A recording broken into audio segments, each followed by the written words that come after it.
Bismillahirrahmanirrahim. Assalamualaikum warahmatullahi wabarakatuh.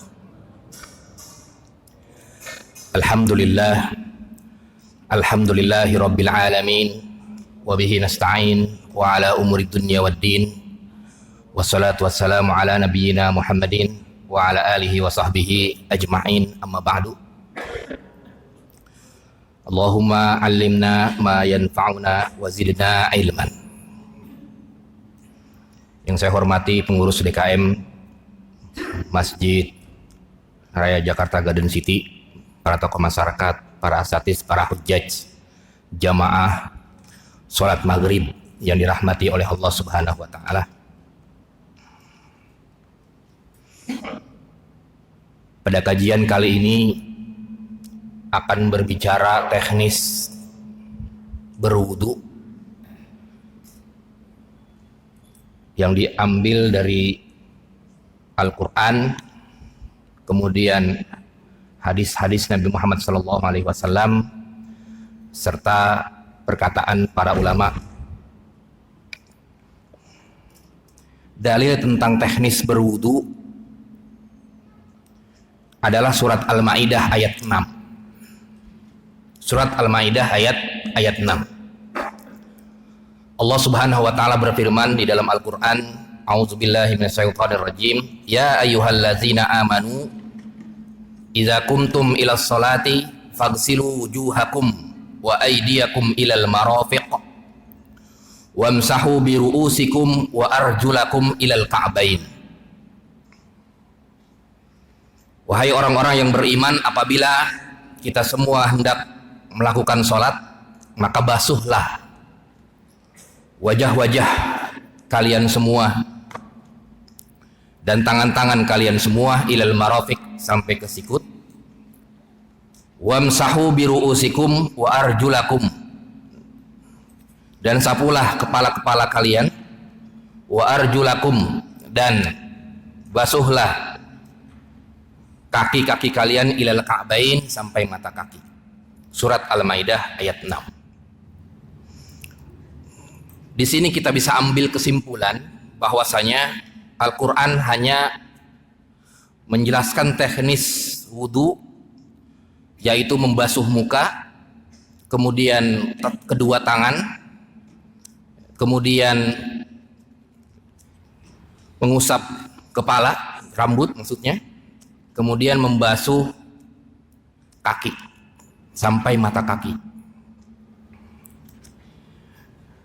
Lalu bagaimana dengan anggota-anggota yang lain, teknis-teknis yang lain, seperti berkumur-kumur, seperti membasuh kedua telapak tangan, memasukkan air ke dalam hidung, dalam hadis Nabi Muhammad SAW. Jadi kita menggunakan hadis setelah itu. Baru nanti para ulama bagaimana berijtihadnya. Riwayat Bukhari Muslim dari Hamron Maula Utsman, pembantunya Utsman bin Affan, qala, ia berkata bahwasanya Utsman ketika itu tawaddo'a, berwudu, faghasala kaffaihi salasa marrat, ia membasuh kedua telapak tangannya 3 kali. Ada kalimat 3 kalinya, salasa marrat, di hadis riwayat Bukhari Muslim nih. Summa tamadmado, kemudian ia berkumur-kumur, wastan saro, kemudian ia memasukkan air ke dalam hidung, kemudian mengeluarkannya.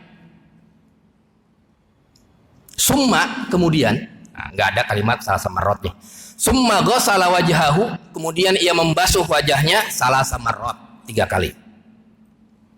Summa ghasala yadahul yumna, kemudian membasuh tangannya yang kanan salasa marrat, 3 kali. Ilal marafiq, sampai ke siku. Summa ghasala yadahul yusra, kemudian membasuh tangan yang kiri misla zalik, 3 kali juga. Summa masaha ra'sahu, kemudian ia menyapu kepalanya. Summa ghasala rijlahul yumna, kemudian ia membasuh kakinya yang kanan ilal ka'bain, sampai mata kaki salasa marrat 3 kali. Summa ghasalal yusra, kemudian membasuh kaki yang kirinya misla zalik 3 kali juga. Summa qala, kemudian ia berkata, Utsman ini, ra'aitu Rasulullah sallallahu alaihi wasallam tawaddoa nahwa wudu'i hadza. Saya melihat Rasulullah sallallahu alaihi wasallam, kata Utsman, berwudu seperti wuduku ini. Kata Utsman bin Affan di hadis riwayat Bukhari Muslim. Bisa dicek ini di nomor 226. Kemudian ada lagi hadis lain. Ya. Hadis lain riwayatnya riwayat Amr dari bapaknya. Syahidtu, saya melihat, saya menyaksikan. Amr bin Hasan sa'ala Abdullah bin Zaid. Ia bertanya kepada Abdullah bin Zaid, an wudu'in Nabi, tentang wudu'nya Nabi kayak gimana. Kemudian fa'akfa'a ala yadihi, begini wudu'nya Nabi, telapak tangannya dicelupkan ke dalam fit-taur, ke dalam baskom begitu, tempat air. Faghasala yadaihi salasan, kemudian dibasuh 3 kali. Summa adkhala yadahu fit-taur, kemudian ia masukkan lagi tangannya di tempat air, di baskom itu. Famat mado, kemudian ia berkumur-kumur, wastansaqo wastansaro, kemudian ia berkumur-kumur, mengeluarkan, memasukkan hidung ke dalam air, ke dalam hidung, kemudian mengeluarkannya kembali, salasa ghurfat 3 kali. 3 kali celupan. Nah, di sini di hadis Amr bin Hasan ini, sekali ciduk dia langsung 3 kumur-kumur, kemudian dia langsung air kumur-kumurnya itu kemudian langsung dimasukkan ke dalam hidung, kemudian dikeluarkan lagi. Kalau tadi di hadis yang pertama, hadis Utsman itu sendiri-sendiri dia kumur-kumur, kemudian dia memasukkan air ke dalam hidung, kemudian mengeluarkannya terpisah. Kalau di hadisnya Abdullah bin Zaid, nah itu dia sekali ciduk, kemudian langsung 3 kumur-kumur, kemudian memasukkan hidung, mengeluarkannya kembali, ambil lagi, kemudian kumur-kumur begitu. Nah, begitu. Kemudian masuk ke dalam hidung, mengeluarkannya kembali, ambil lagi, jadi sekali ambil, kemudian 3 kali teknis. Kumur-kumur, kemudian masukkan air ke dalam hidung, kemudian mengeluarkannya lagi.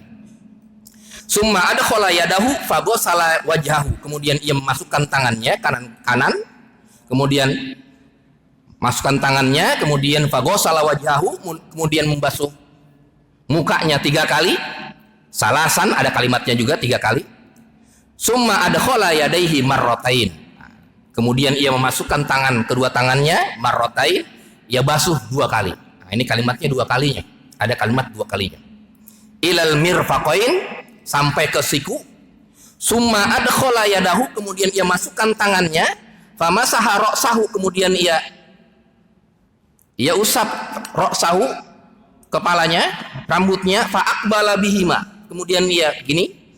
Summa adbara, kemudian ia balikkan lagi ke depan, marratan wahidah, hanya sekali. Jadi ada sekali aja begini, kemudian begini. Ini di hadis Abdullah bin Zaid. Summa ghasala rijlaihi, kemudian ia membasuh 2 kakinya, ilal ka'bain, sampai mata kaki. Nah, ini hadis riwayat Muslim. Lalu mana yang berkaitan dengan kuping ya? Ini belum kelihatan. Di hadis Utsman belum kelihatan yang kuping ini. Belum ada kalimat kupingnya. Kemudian di hadis Abdullah bin Zaid belum ada kalimat kupingnya. Telinga maksudnya. Hadis telinga ini adanya di hadis Amr bin Shu'aib. Di hadis Amr bin Shu'aib riwayat Abu Daud. Qala, ia berkata, anna rajulan, ada seorang yang datang kepada Nabi Muhammad sallallahu alaihi wasallam, faqala. Kemudian ia berkata, ya Rasulullah, bagaimana Rasulullah? Ya Rasulullah, wahai Rasulullah, kaifat tahur? Bagaimana cara berwudu, bertoharoh itu? Kemudian fada'a bima'in fi ina'in faghasala kaffaihi salasan, kemudian Rasulullah mengambil air, kemudian membasuh kedua telapak tangannya 3 kali, summa ghasala wajahu, kemudian ini enggak ada kumur-kumurnya di hadisnya Amr bin Shu'aib. Kemudian ia basuh mukanya salasan 3 kali, summa ghasala zira'aihi, kemudian ia basuh zira'aihi. Nah, ininya. Mirfaq, bukan mirfaq. Kalau ini mirfaq. Nah, zira'nya sampai sini nih, zira'. Salasan 3 kali, summa masaha bi ra'sihi, kemudian ia basuh kepalanya, fa adkhala isba'aihi as-sabahatain. Ketika dia basuh kepalanya, selesai begini, kemudian jari telunjuknya ini masuk ke dalam uzunaihi, kedua telinganya, wa masaha bi ibhamihi, kan yang jempolnya itu di keluarnya fi zahiri uzunaihi, begini. Jadi begini, kemudian begini, begitu. Nah, di hadisnya Amr bin Su'aib. Nah, begini. Nah, selesai itu kemudian begini. Nah, ini jari masukin begini langsung sekali begitu ya.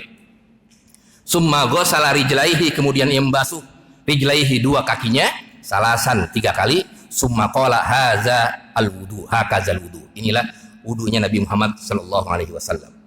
Hadis riwayat Abu Daud.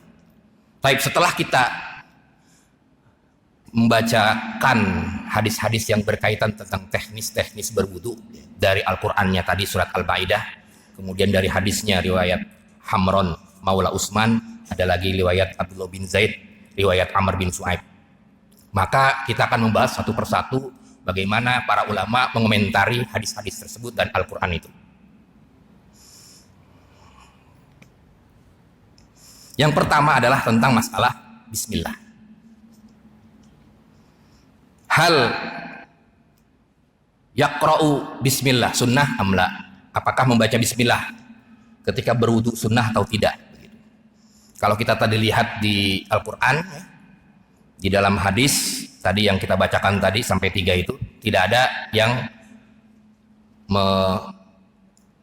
melafazkan atau dalilnya tentang masalah bismillah. Tapi ada di tempat lain juga. Dalil bismillah ya, sebelum berwudu, yang pertama adalah menggunakan dalil umum. Bahwasanya Rasulullah SAW bersabda, kullu amrin atau kullu mri'in zibalin la yubda'u bi bismillahirrahmanirrahim fahuwa aqta'u. Nah, itu dalil umum. Menggunakan dalil umum. Ketika sesuatu hal yang tidak dimulai, sesuatu hal yang baik, yang bermanfaat tidak dimulai dengan membaca bismillah, maka ia kurang berkahnya. Aqta'u, terputus. Itu dalil umum. Dipakai dimanapun. Kullu amrin zibalin la yuqta'u bismillah fahuwa aqta'u. Mau apapun, mau makan, mau apa, gitu semua. Itu dalil umumnya. Kemudian dalil khususnya, nah ini, dalil khusus tentang masalah bismillah sebelum berwudu. Hadis riwayat Abu Daud, Ibnu Majah, dan Turmuzi. Bahwasanya Rasulullah SAW bersabda, la wudu'a liman lam yazkur ismallahu alaihi. Tidak sempurna wudunya orang yang tidak membaca bismillahirrahmanirrahim fil wudu'i, ketika berwudu. Para ulama mengomentari hadis ini. Pertama, hadisnya riwayat Abu Daud, Ibnu Majah, dan Turmuzi. Bahkan di Turmuzi itu di babnya bab tasmiyatul basmalah, membaca bismillah ketika berwudu. Sebagian ulama fihi khilafun fi darajatil hadis. Sebagian ulama mengatakan ini derajatnya hadis. Ada yang mendhaifkan, ada yang mensahihkan. Qala Turmuzi bilang sahih karena beliau yang meriwayatkannya. Wa qala Abu Thahir hasan. Kemudian wa qala Nawawi, Imam Nawawi berkomentar juga dalam kitabnya Al-Majmu'. Beliau punya kitab besar itu namanya Al-Majmu'. Ja'a fil basmalah ahadis dhaifah. Bahwasanya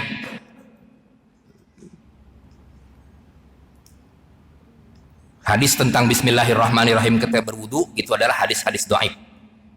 Tetapi beliau berkomentar ketika hadis dhaif itu digabung maka bisa dipergunakan, kata beliau.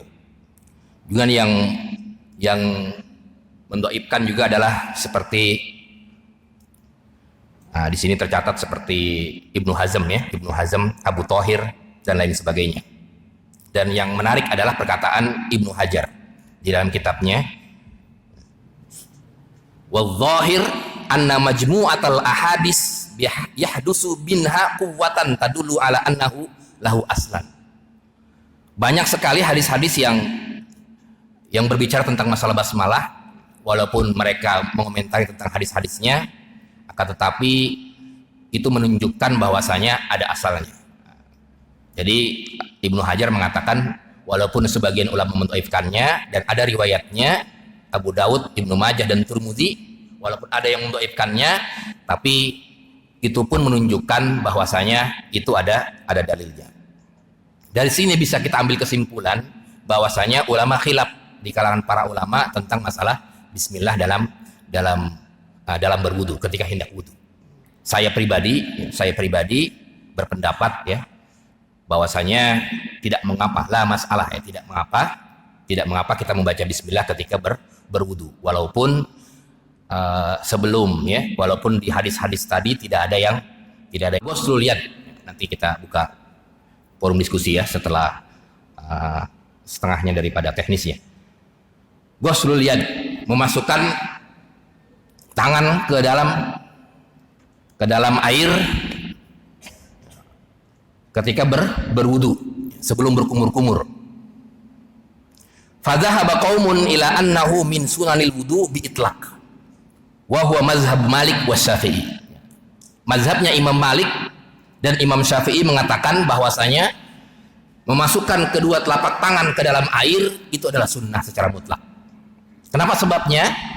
Karena beliau metodologinya adalah di dalam Al-Quran tidak ada kalimat kaffaihi, tidak ada kalimat mencelupkan tangannya, kedua telapak tangannya ke dalam air. Itu metodologi beliau ya.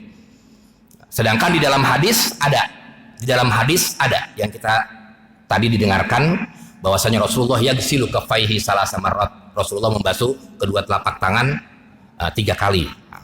Sehingga Imam Malik dan Imam Syafi'i mengatakan bahwasanya menyelupkan kedua telapak tangan ini ke dalam air hukumnya sunnah secara itlaq, biitlaqin secara mutlak.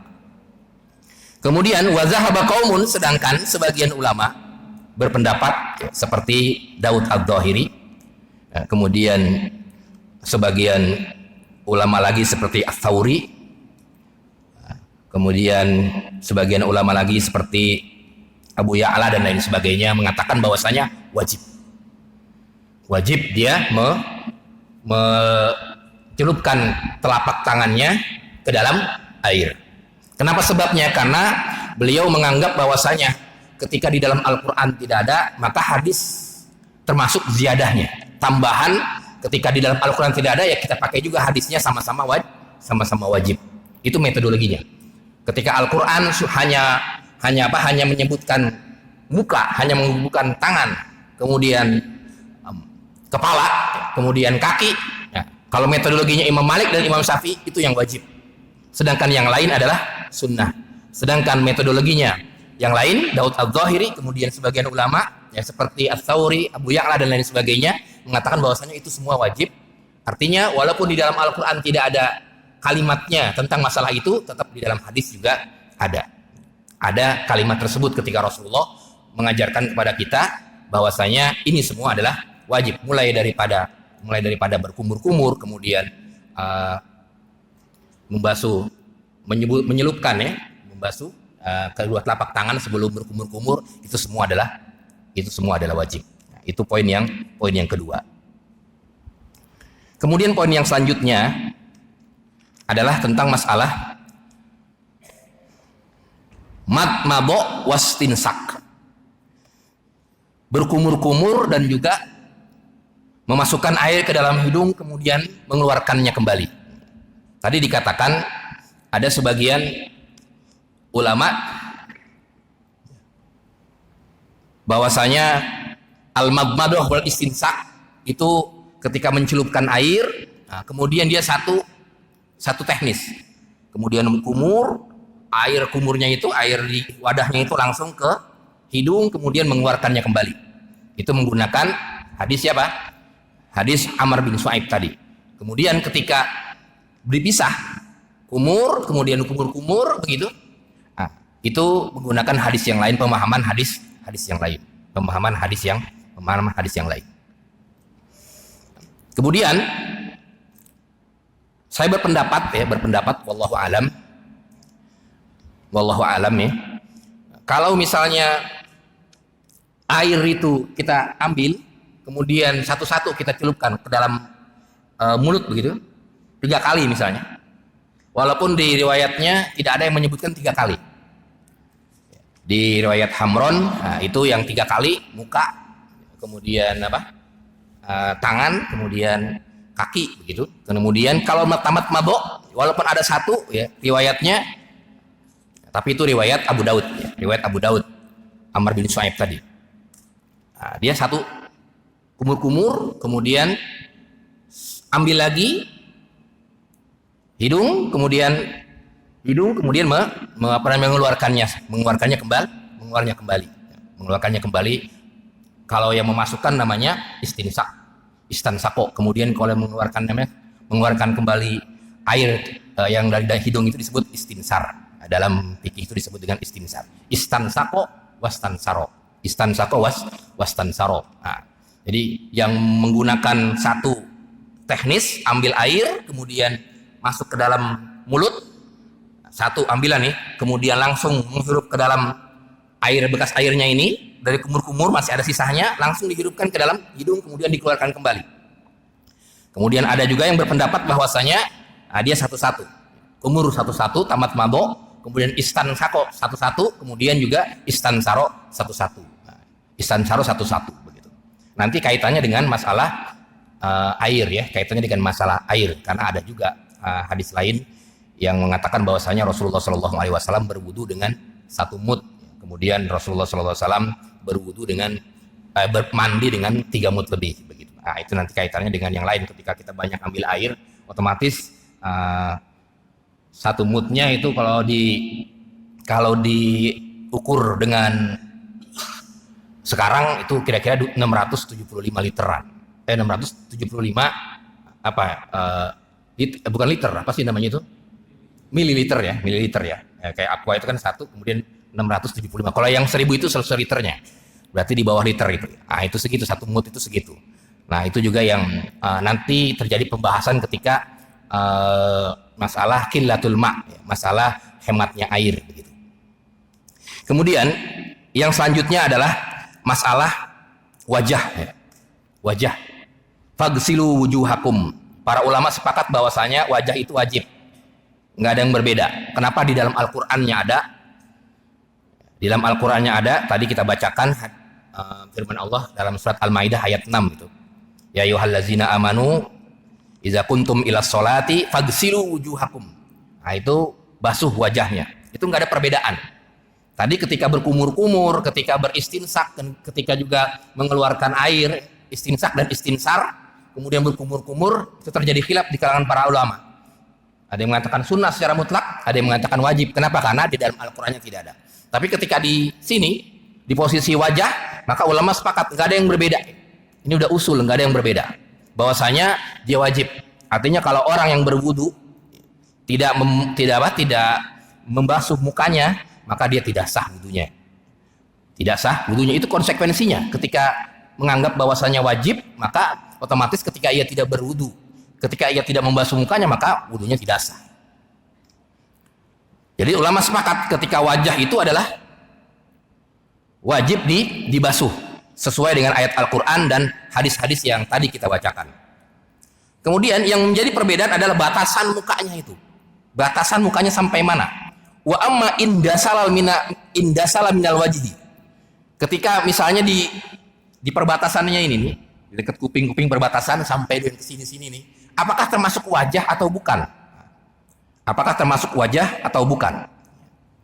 Ya. Fi ghuslil bayadi allazi bainal azari wal uzuni. Membasuh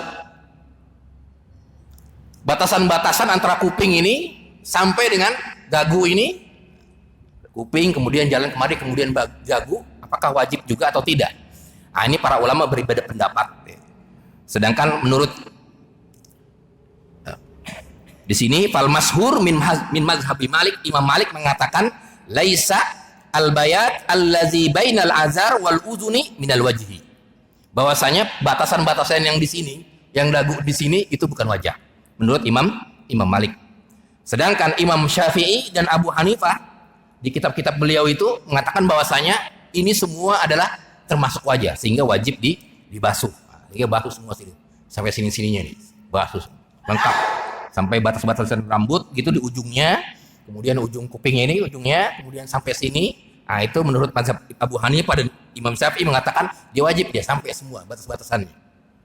Kalau Imam Malik mengatakan tidak, dia hanya di depannya saja, wajah itu ada depan. Kok kenapa mereka berbeda pendapat? Karena mereka berbeda tentang ta'riful wajhi. Definisi wajah itu apa? Definisi wajah itu apa? Apakah ini bawah ini termasuk wajah atau bukan?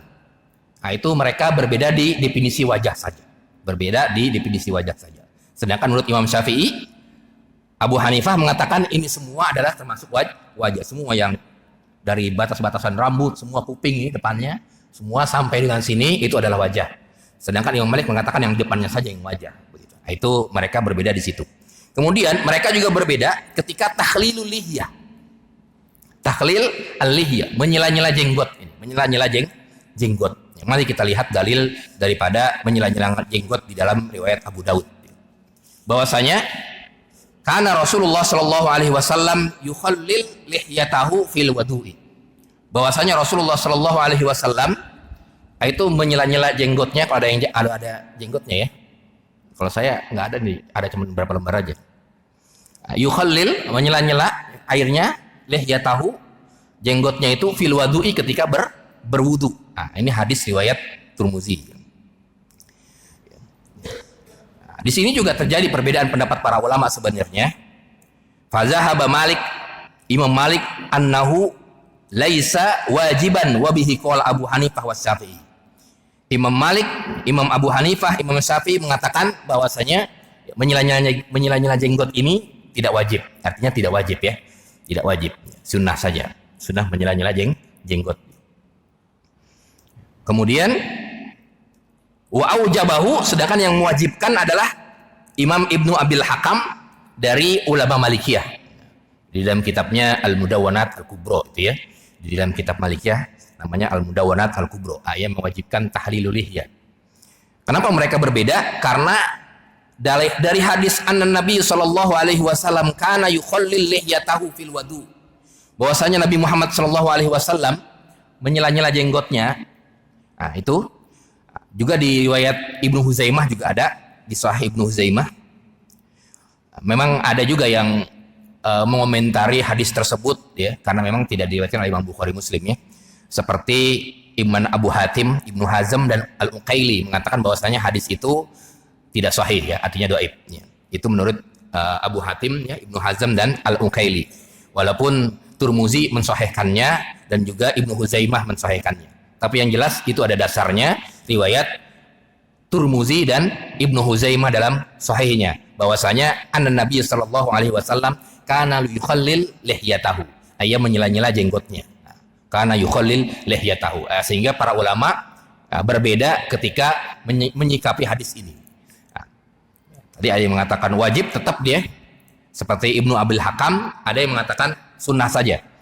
Laisa biwajibin, bukan wajib tetapi hanya sunnah saja seperti mazhab Imam Malik ya.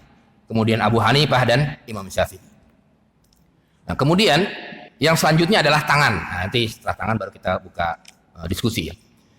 Ittafaqal ulama juga sepakat ketika tangan itu merupakan wajib kita basuh. Kenapa? Karena ada dalilnya di dalam Al-Qur'an. Enggak ada perbedaan di situ. Lihat kita dibuka di Al-Maidah itu jelas. Fagsilu wujuhakum wa aydiyakum ilal mirfaqain, sampai dengan mirfaq, sampai dengan batasan ini ya. Nah, ininya nih. Kengsolnya ini ya, sampai sini. Itu adalah wajib. Kemudian yang menjadi perbedaan adalah engselnya ini ya, mirfaknya ini. Apakah dia harus kena juga atau tidak? Zahabal jumhur ulama mengatakan seperti Imam Malik, Imam Syafi'i, Abu Hanifah, wujubu idkhalihima. Dia harus kena juga. Maka di dalam kitabnya Al-Majmu' Imam Nawawi mengatakan harus dilebihkan gitu ya, agar kena ini mirfaknya. Nah, itu mereka berijtihad harus dilebihkan. Karena berpendapat bahwasanya mirfak itu adalah termasuk harus yang dibasuhnya, termasuk yang harus dibasuh. Nah, sebagian ulama seperti Ahlul Zahiriyah Kemudian Ashabu Malik, ya, ulama-ulama Malikiyah sebagian, dan Tobari, Imam Tobari yang punya tafsir At-Tobari itu mengatakan tidak wajib, cukup sampai sini saja, setengah-tengah begini, segini, tidak perlu sampai basah ininya, itu tidak perlu. Itu kalau menurut mereka. Tapi saya berpendapat bahwasanya jumhur mengatakan Imam Malik, Imam Syafi'i dan Abu Hanifah, ini juga harus dibasuh. Kenapa sebabnya? Karena mereka berbeda masalah ilahnya, ilal mirfaqain, sampai ke sikut. Sikutnya itu dibasuh atau tidak? Dari segi bahasa, ketika saya makan ikan sampai kepalanya, itu ilal raksi, sampai kepala. Itu kepalanya dimakan atau tidak? Ada yang mengatakan kepalanya juga dimakan, ada yang mengatakan hanya sampai kepalanya saja. Itu yang menjadi mereka berbeda di kalimat ilahnya saja. Apakah mirfaknya itu harus dibasuh atau tidak? Itu karena pemahaman secara bahasa saja. Ketika kita mengungkapkan saya makan ikan sampai palanya, pala-palanya dimakan atau sampai palanya saja, lehernya ini, palanya nggak dimakan. Itu mereka berbeda di situnya saja sebenarnya. Kemudian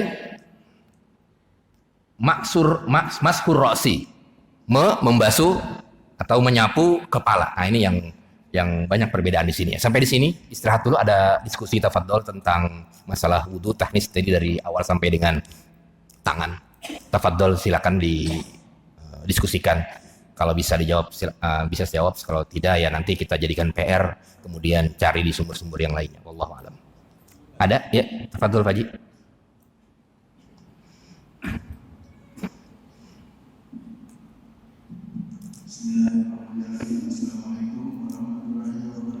Waalaikumsalam warahmatullahi wabarakatuh.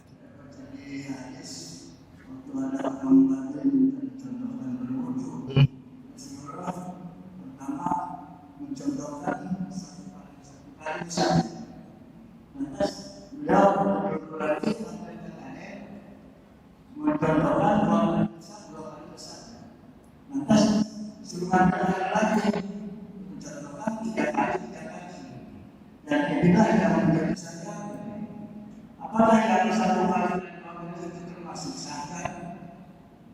Dan kedua, beliau mengatakan janganlah berlebih-lebihan. Dan dimaksud berlebih-lebihan yang bagaimana?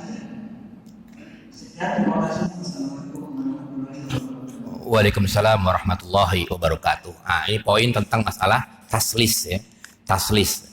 Ada yang satu kali, kemudian tadi kita lihat ada yang 2 kali, ada yang 3 kali tadi ya. Ada yang 3 kali, tangannya 3 kali. Ada lafaznya sampai salah sama rot 3 kali begitu. Tapi ada juga yang tidak pakai salah-salahnya, hanya sekali saja. Seperti di ayat Al-Qur'an itu, fagsilu wujuhakum. Tidak ada kalimat salah sama rotnya. Basuhlah kamu wajah kamu, nggak ada salah sama rot, nggak ada. Kemudian tangan kamu nggak ada salah sama rot, sekali. Kemudian semuanya ini menyapu kepala, nggak ada salah sama rotnya. Kemudian rijlai, kemudian kakinya nggak ada salah sama rot. Para ulama mengatakan bahwasanya yang wajib itu adalah yang pertamanya.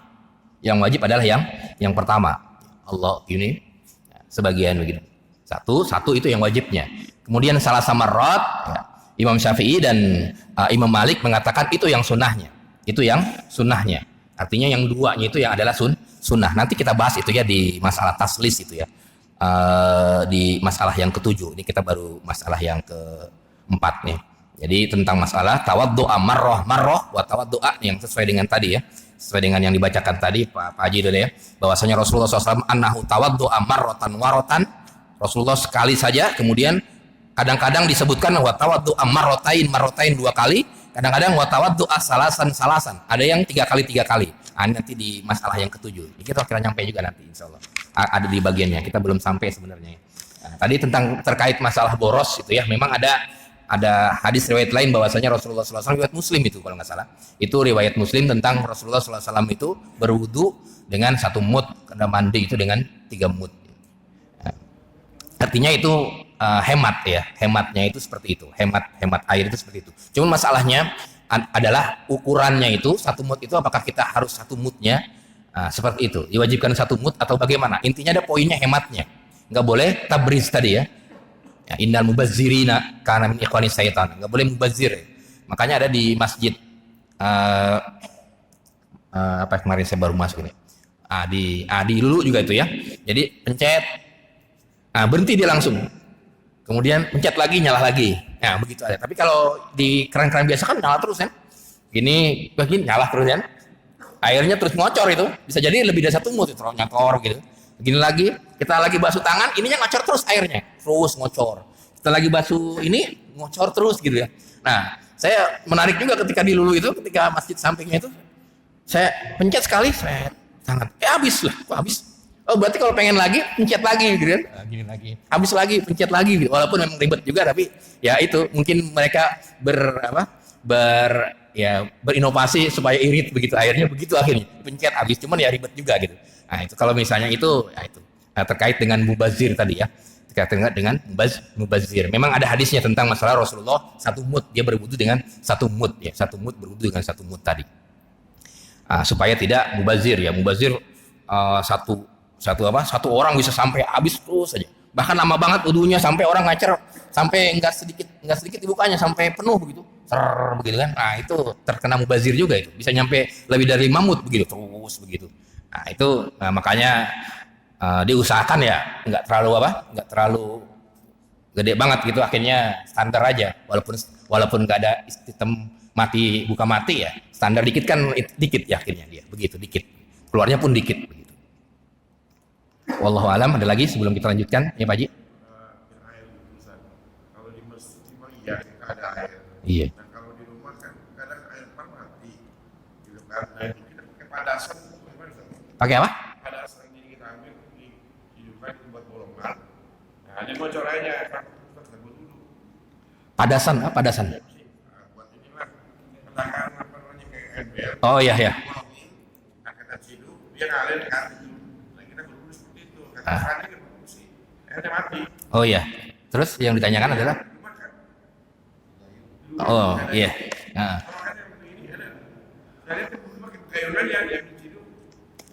Iya ya. Nanti itu terkait dengan kullah itu ya. Nanti di bahasan selanjutnya 2 kullah itu nanti. Jadi apakah harus gimana 1 ember kita celupin tangannya, apakah termasuk masih bisa dipakai wudu atau tidak, bekasnya itu. Itu juga nanti bahasanya di bahasan selanjutnya tentang masalah ma'ul musta'mal, air yang sudah dipakai. Misalnya 1 ember, kemudian kita celupin tangan kita situ. Kemudian celupin lagi di situ. Celupin lagi, bagaimana hukumnya? Itu di situ masuk ke ma'ul musta'mal. Para ulama di situ berbeda pendapat tentang masalah ma'ul musta'mal yang sudah digariskan itu. Ada yang mengatakan kalau harus lebih dari 2 kullah, ada yang mengatakan tidak perlu 2 kullah. Nanti dibahasanya di ma'ul musta'mal insyaallah. Ya tapi kalau ngocor itu kan nggak perlu. Kalau ngocor walaupun 1 ember, kalau ngocor kan nggak ada bekasnya. Tetap di air baru gitu kan. Ini masalahnya 1 ember tapi nggak air baru, bekas kita itu. Kita ini kemudian airnya bekas kita juga. Bekas kita. Bagaimana hukumnya? Itu namanya ma'ul musta'mal. Ma'ul musta'mal nanti bahasanya ada di halaman-halaman selanjutnya. Insya Allah kita kalau ketemu nanti insya Allah kita akan bahas. Insya Allah. Lanjut ya. Masih 7 menit lagi kalau nggak salah. Tentang masalah mashur ra'si. Mashur ra'si itu adalah sama, sepakat para ulama harus membasuh kepala. Artinya rambut ini ya, kepala ini ya. Itu sepakat, nggak ada perbedaan. Karena di dalam Al-Quran jelas wamsahu biru'usikum, maka basuhlah kepala-kepala kamu. Kemudian yang menjadi perbedaan adalah fil qadril majzi'u minhu, ukuran wajibnya itu, ukuran wajibnya. Fazahaba Malik, Imam Malik mengatakan annal wajib masahu kullahu. Imam Malik mengatakan wajib itu semuanya kena. Bahkan tadi hadis tadi fa'aqbalahu wa adbaro, sampai dia kesini kemudian dikembalikan lagi marratan wahidan, tadi kita sedikit kita bacakan. Itu semuanya harus kena kalau menurut mazhab Imam Malik, yang wajib itu semua. Kemudian kalau menurut Imam Syafi'i dan Abu Hanifah mengatakan innal masha, menyapunya itu menyapu kepala itu ba'dahu huwal fardu, hanya sebagian saja yang wajib, yang lain adalah sunnah. Jadi perbedaannya itu cukup misalnya segini, ada orang yang segini yang penting kena, segini. Itu dia sudah sah, wudunya sudah sah, itu yang wajib. Tapi kalau semuanya itu sunnah, kena sunnahnya semua. Itu sepakat, itu adalah sunnah. Karena tadi ada hadisnya kan, aqbalahu summa adbaro marwatan wahidan, itu ada hadisnya, itu jelas sunnah itu begini. Cuma masalahnya ini berbeda ketika wajibnya. Wajib kalau menurut Imam Malik semuanya, berarti semua harus begini. Begini semuanya. Harus, itu wajib menurut Imam Malik. Kalau Imam Syafi'i tidak. Sebagian saja sama Abu Hanifah itu sudah menggugurkan kewajiban, artinya wudunya sah untuk sebagiannya saja. Kenapa mereka berbeda pendapat? Karena pemahaman dari kalimat wamsahu biruusikum. Baknya itu. Jadi baknya dalam bahasa Arab ketika ada bak, itu para ulama bahasa itu terbagi dua pendapatnya. Ketika ada baknya itu, ada mengatakan baknya liziyadah. Kalau baknya liziyadah berarti semuanya harus disapu, semuanya harus dibasuh, wajib semua. Itu menurut pendapat Imam Malik. Wamsahu biruusikum. Berarti semuanya harus disapu semuanya. Begini. Begitu. Itu wajib semua. Menurut Imam Malik. Kalau Imam Syafi'i yang wajib cuma sebagian, tapi yang lain adalah sunnah. Kenapa? Karena baknya itu bukan liziyadah tapi litab'id. Wamsahu bi-nya adalah litab'id.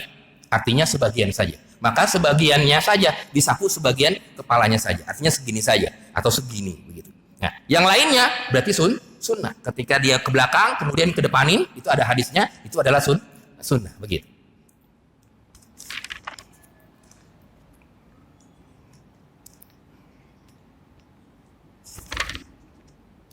Kemudian masuk ke uzunain tadi ya, uzunain. Tadi sudah disinggung di hadis bahwasanya di sebuah hadis, di antaranya hadis Amr bin Shu'aib tadi, dia sekali langsung artinya kepala dengan uzun itu satu kali. Jadi segera ini, kemudian dibalikan lagi, kemudian ininya masuk sini, begitu. Nah, kalau dia 3 kali berarti begini, seret, kemudian begini lagi, kemudian begini, set, ya begitu. Sekali dia gini lagi, kemudian begini. Nah, kalau Imam Syafi'i berpendapat tidak, dia harus dipisah. Segini, begini, atau begini boleh nggak apa-apa. Cuman ini ambil air baru lagi. Kenapa sebabnya? Karena ada riwayat Imam Al-Baihaqi. Ini yang dijadikan hujjah oleh Imam Syafi'i. Dijadikan hujjah oleh Imam Syafi'i tentang masalah memisahkan kuping dengan rambut tadi, begitu kan? Di hadis Imam Baihaqi. Bahwasanya dari Abdullah bin Zaid, ra'an Nabi sallallahu alaihi wasallam ya'khuzul ma'a ghairal ma'il ladzi yamsahur ra's. Itu di dalam kitab Bulughul Maram. Bulughul Maram ya, kalau ada yang tahu kan, karangannya Ibnu Hajar Al-Asqalani. Itu hadis riwayat Baihaqi. Bahwasanya Abdullah bin Zaid melihat Rasulullah SAW mengambil air untuk kuping itu bukan dari apa? Bukan dari kepalanya itu, bukan dari kepala. Jadi sendiri-sendiri dia. Nah, begini, kalau begini sendiri, ya udah. Berarti ini dulu, nanti baru ambil lagi ini satu lagi. Itu berarti khilaf dengan hadis yang tadi. Hadis riwayat Abu Dawud, Amr bin Shu'aib, dengan hadis riwayat Baihaqi, Abdullah bin Zaid. Yang dijadikan dalil oleh Imam Syafi'i, dia hadis Abdullah bin Zaid riwayat Baihaqi yang mengatakan bahwasanya dia melihat Rasulullah ambil airnya bukan dari bekas kepalanya, tapi dia ambil air sendiri. Nah, itu yang dijadikan dalil hadis riwayat Baihaqi. Itu yang dijadikan dalil Imam Syafi'i. Sedangkan kaki, masalah kaki, nah itu para ulama sepakat bahwasanya kaki itu adalah wajib dibasuh. Di dalam Al-Qur'an jelas wa arjulakum ilal ka'bain. Bahwasanya dibasuh itu arjulnya, kaki-kakinya sampai dengan mata kaki ya, sampai dengan mata kaki kelihatan ini. Sampai sini yang wajib ya. Nah, itu tentang masalah wudu, teknis berwudu. Sampai di sini ada pertanyaan atau diskusi? Nanti masuk ke taslis ya. 1 2 3 ya.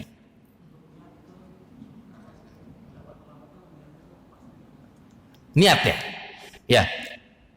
Sebagian kalangan ya, sebagian kalangan ini ada yang sampai doa, ada yang doa itu ya. Muka berdoa sendiri, membasuh hidung, Allahumma arihni raihatal jannah, itu punya doanya sendiri. Nah, itu berdasarkan riwayat daripada Abu Hurairah, riwayat Muslim, bahwasanya Rasulullah SAW ya, ketika itu berwudu kemudian membasuh wajahnya, setiap basuhan itu akan khoti'atuhu, kesalahan kita yang di muka hilang, kesalahan kita yang di tangan hilang, kesalahan kita yang di mana hilang, semua kuping hilang. Akhirnya para ulama itu buat doa-doa ketika kuping. Walaupun sebagian lagi mengatakan tidak ada doa-doa yang maksur ya, yang diriwayatkan oleh Rasulullah SAW, tidak ada doa-doa seperti itu. Terkait niat tadi ya. Oh, niat wudu sebelumnya. Niat wudu sebelum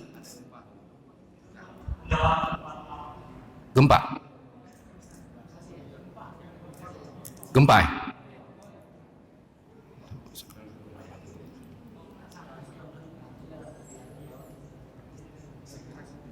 Itu tuh, lihat itu. Kelihatan dari situ tuh. Dari lampunya ya. Lampunya. Mudah-mudahan nih. Niatnya ketika pengen berwudu. Iya kan, yang wajib itu kan pertama, idza kuntum ila sholati fagsilu wujuhakum. Ketika dia ingin apa? Ketika dia ingin berwudu, maka basuhlah muka. Arti niat itu. Niat berwudu. Niat berwudu ketika di muka tadi. Tapi sebenarnya itu ijtihad juga ya. Artinya ada yang ketika pengen wudu aja. Niat kan intinya maqamuhu fil qalbi ya. Adapun yang dilafazkan itu adalah ta'kid dan lahu. Artinya hanya penguat saja. Wallahu alam. Jadi terkait niat tadi tempatnya ada di ketika mau muka begitu kan. Artinya ketika di awal, sebenarnya di awal. Di awal itu adalah yang wajib itu adalah muka. Wallahu a'lam bishawab. Nah itu ya, sudah masuk Isya ya. Mudah-mudahan bermanfaat. Nanti kita lanjutkan diskusinya, termasuk yang tadi Bapak Haji itu ya. Itu di bahasan yang selanjutnya ya, tentang masalah kenapa Rasulullah di satu sisi 1 kali, di satu sisi 2 kali, di satu sisi 3 kali. Nah, nanti akan dibahas di pertemuan yang akan datang. Mudah-mudahan kita bisa menghadirinya. Wallahu a'lam bishawab. Kalau ada kata-kata yang salah dari saya sendiri, marilah sama-sama kita tutup dengan membaca doa kafaratul majlis. Subhanakallahumma asyhadu an la ilaha illa anta astaghfiruka wa atubu ilaik. Assalamualaikum warahmatullahi wabarakatuh.